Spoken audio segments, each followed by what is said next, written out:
Hello po, good morning po mga kababayan. Sa umaga pong ito, nandito po tayo ngayon sa may Almario Elementary School at ngayon po ay February 8, 2025 ng 8 a.m. Ngayon po meron pong malaking event si Kong Ernix Dionisio dito sa eskwelahan na ito kasi po ito po yung mga nasunugan po sila nitong last year hanggang itong January po. So lahat po sila na mabibigyan po ng ayuda dahil nakakaunawa naman po talaga si Kong Ernix na hanggang ngayon meron silang mga pangangailangan, although medyo last year pa yung kanilang naging sitwasyon, pero nagbibigay pa rin po ng tulong si Kong Ernix hanggang sa ngayon na alam niya naman na yung kalagayan hindi talagang madaling makarecover doon sa pinagdaanan ng mga pamilya. Ito po yung registration ng mga kukuha ng ayuda mula kay Congressman Ernix. Isa-isa sila kinukuha ng information, tapos ayun pinauupo sila doon sa mga upuan na yon at ang haba pa ng pila doon sa labas, napakarami. Good morning po. Good morning po. Ako po si Jenny Lynn Carbonell, taga Barangay 123, Lote. Opo. Bali kailan po kayo na sunugan ay? January 6 po. January 6 po. Opo. Ayan. Onay, ano po masasabi nyo kay Kong dito sa event na ito na ginawa naman niya? po, dyan naman po ang service ng bawat isa. Opo. Lalabas? Opo. Bali ilang linggo na rin pala yun, ano? 1 month na po. 1 month na? Opo, ng 6 po. Opo. Pero kasi ngayon pinagsabay-sabay, ano? Opo. Yung lahat ng mga nasunugan. Opo. Opo, ayan. Maraming salamat po sa inyo. Thank you po, Congressman, sa inyong tulong sa amin sa Barangay 123. Hindi lang sa amin, sa lahat po ng nasunugan at saka sa lahat po ng medical assistance ng mga bawat isa. Opo. Nay, nakakalapit din po ba kayo sa mga ganong proyekto ni Congressman? Hindi pa naman po ako nakasubok, pero sumubok po ako ng Thursday. Updated pa lang daw po. Update pa lang daw po yung hinihingi kong tulong. Bali, medical assistance yun. Opo, yung sa gamot lang po yun. Pero ma'am, ano nyo na po ba yung mga lab ni Kong, yung mga laboratory, mga libreng x-ray, mga ganyan? Po kasi ako nakakapunta pagka meron po sa bawat barangay na at sa barangay po namin na Barangay 123. Opo. Kasi nagbo-volunteer din po ako sa mga kasama ko po sa bayan din po. Sige po. Opo. Thank you po. Thank you po, Congressman.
kanyang mensahe. Upo na po tayong lahat.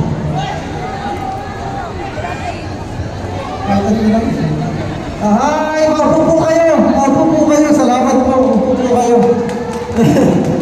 may isang bangko lang. Ayan, thank you. Hi! Hello! Ayan, taas nga kamay. Gusto ko makita kung okay pa kayo dyan. Pwede bang mag-request? Pwede pong tanggalin muna yung maskara ko. Pasensya na kasi ilang araw na kaming napupuyat. Medyo may ubo ng konti si Congressman. Pwede pong tanggalin? Thank you.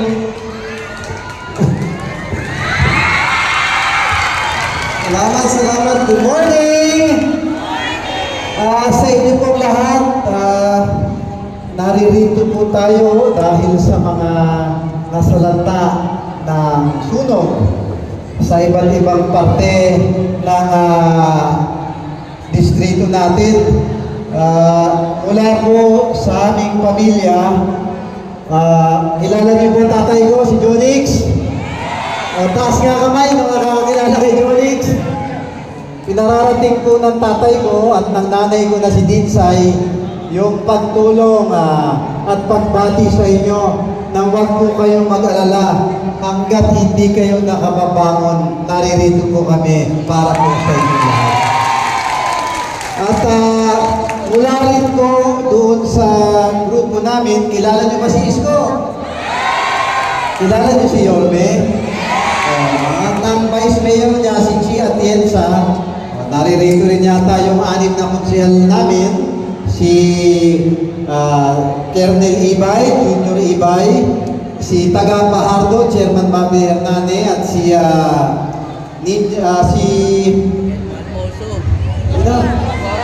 Konsehal Ian Bansay, si Wangin Tumagoso, at si Dr. Irma Alfonso. Ako naman po inyong congressman na unang-una, alam ko po yung pinagdadaanan nyo, napakahirap po talaga ng nasusunugan. Di bali na minsan ang kasabihan natin, manakawan tayo, wag lang masunugan. Tama po ba?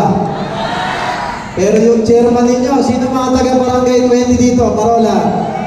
Yung chairman nyo, si Chairman Bobot Igus. Walang initin dito, araw-gabi. Tinatawagan ako para lang nakakit ko yung tulong sa inyo lahat.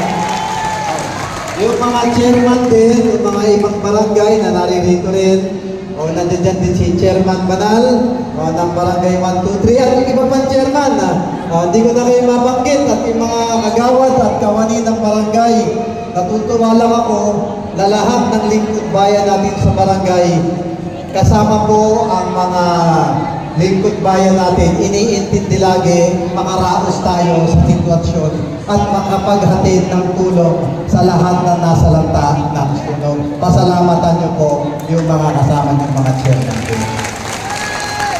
Basta kami sa maliit nating kaparaanan, sa abot ng makakaya ng ating pamahalaan, na ginagawa natin ng paraan para maibsan man lamang yung mga problema natin na pinagdadaanan natin.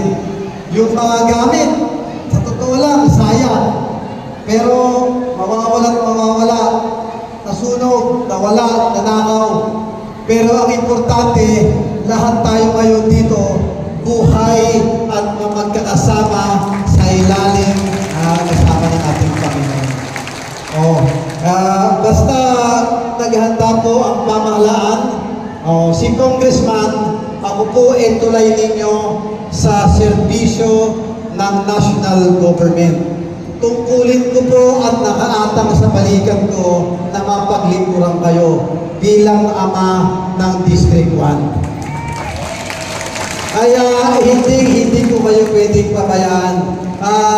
Doon sa mga nakamayan ko, sa totoo lang, yung pagod at tuyat namin, doon sa yumakap sa akin pagpasok, nawala na lahat ng pagod ko. Kasi sa totoo lang, yung nakikita ko lang yung ngiti nyo, pagyakap nyo, pag-akap ninyo, wala na lahat ng pagod ko. Doon naman sa may kanina, doon sa nagtatanong kung pwede bang umis. Mamaya na yan ha, pwede pa rin mag-miss. Magahasa ako mamaya dito. Hindi, basta gusto ko lang makaasa kayo na ang pamahalaang nasyonal, hindi po kayo pababayaan kasama si Congressman Ernest. Kaya at lahat ng naapektuhan ng sunog, ang bawat isa naririto, ang bawat isang pamilya, naghanda po ang pamahalaan ninyo ng 10,000 piso ang bawat isa sa inyo.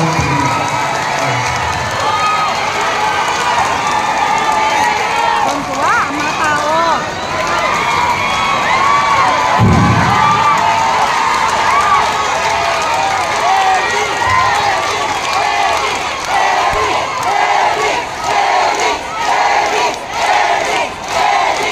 Okay. Ako po ay wala.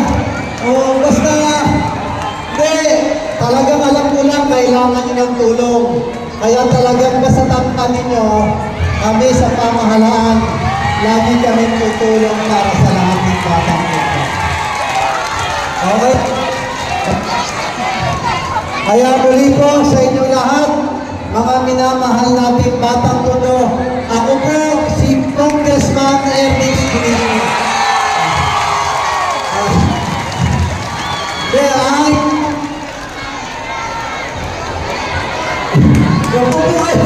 Ako po kayo para masunod natin. Muli, ako po si Ernest Quirino, ang inyong congressman. Basta ko, tandaan niyo, magsisilbi po ako ng tapat, ng sapat, at sobra-sobra pa. At laging may takot sa Diyos para sa lahat ng minamahal kong mga bata. O kaya, sa inyo lahat, mahal na mahal ko po kayong lahat. I love you! At pagpapit po kayo lahat ng Poong Megapal. Mabanggit ko lang, ito po ang kamao na nasa dibdib. Pag magkikita tayo, magbatian tayo ng ganito. Ang ibig sabihin po nito, tayong mga tunay na taga-Tondo, dapat nililingon natin at minamahal natin ang kapwa natin, batang Tondo.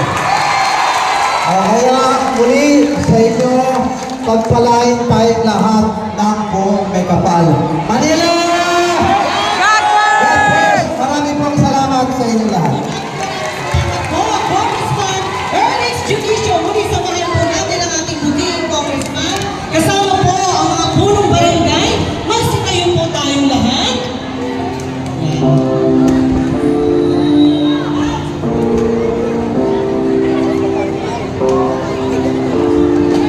Magsitayo po tayong lahat muli para sa bagong tunog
dito. Pag ganon. So yung second row, wag po kayong tatayo ha. Kasi tatanggalin po natin yung bangko. So relax lang kayo ha. Hindi natin kailangan magkagulo ha. Okay? Okay, mag-i-start na po tayo. Muli pinasasalamatan po natin ang ating mga punong barangay na narito.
Again, i-double check nyo na yung mga papel. Tingnan nyo ang muli. Again, sulyatan nyo na. Yung mga papel. Huwag nyo lang lukutin. Huwag nyo lang. Nakakatuwa yung reception nila dun sa Kekong, yung pagtanggap nila.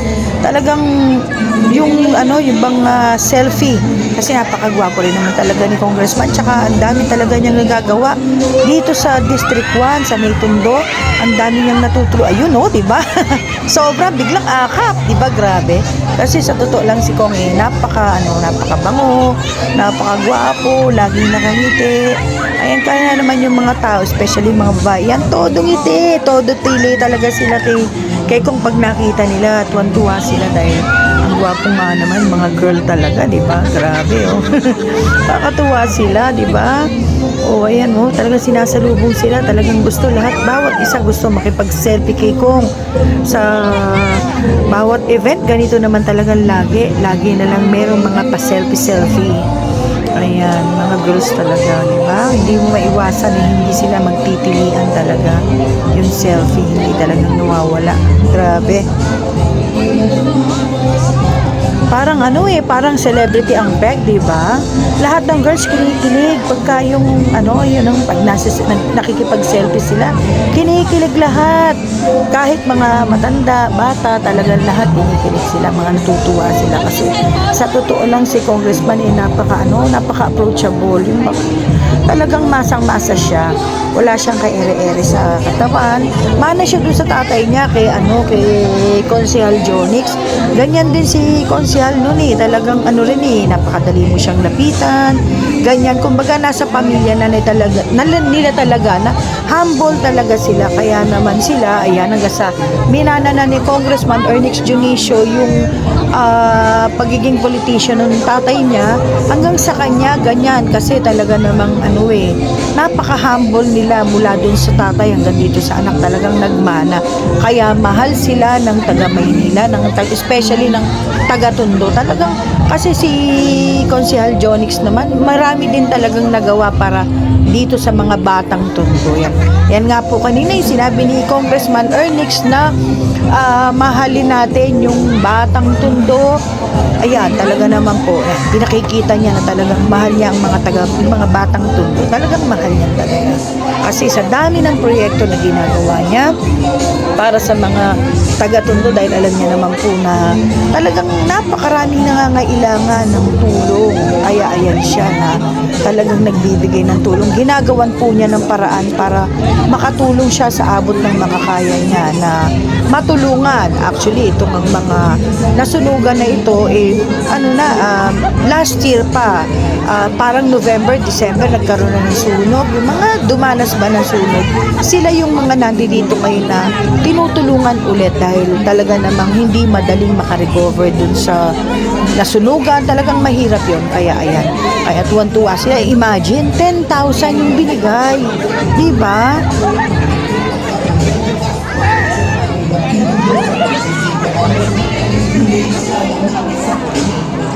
Kaya nakakatuwa kaya talagang paano namang hindi mamalin. Ayun tignan mo, meron pang nagpahid doon kay Congressman. Para talagang artista, di ba? Ayan di ba?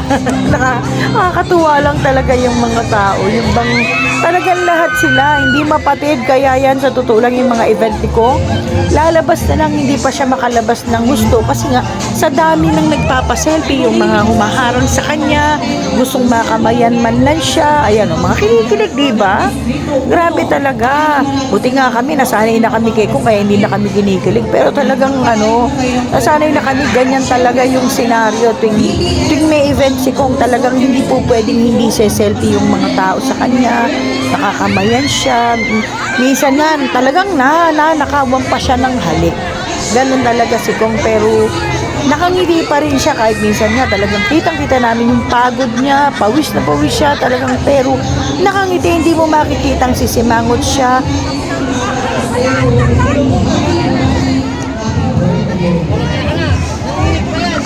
Ayun, ako, di ba? Akap na naman si ate, di ba? Minsan nga parang natutumba na si Kong pagka yung ganyang bigla siyang sinusugod ng akap.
So guys, ito po pala yung mga ipinamimigay, yung mga food box, tsaka po yung kulambo, plus yung 10,000 pesos po na bilang ayuda. Ayan, pinipirmahan po yung mga yellow card para po na sila po yung mga nag-claim na nung mga ayuda. Ayan, si tatay. Ano kaya masasabi nito si meron kang tatay? mensahe kay Kong.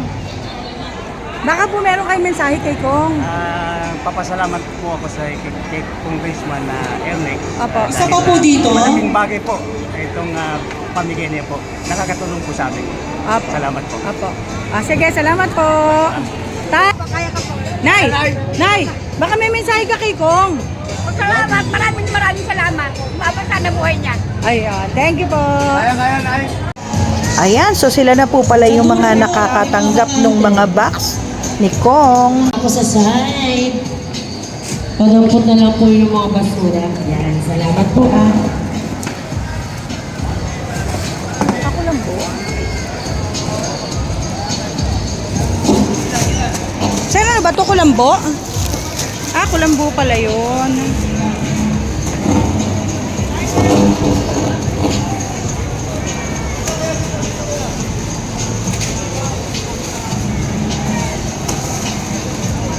Sa dulo, dire-diretso. So mga kababayan, hanggang dito na lang po. Hanggang sa muli. Yan, doon po sa Bye-bye. dulo. Thanks for Yan. watching.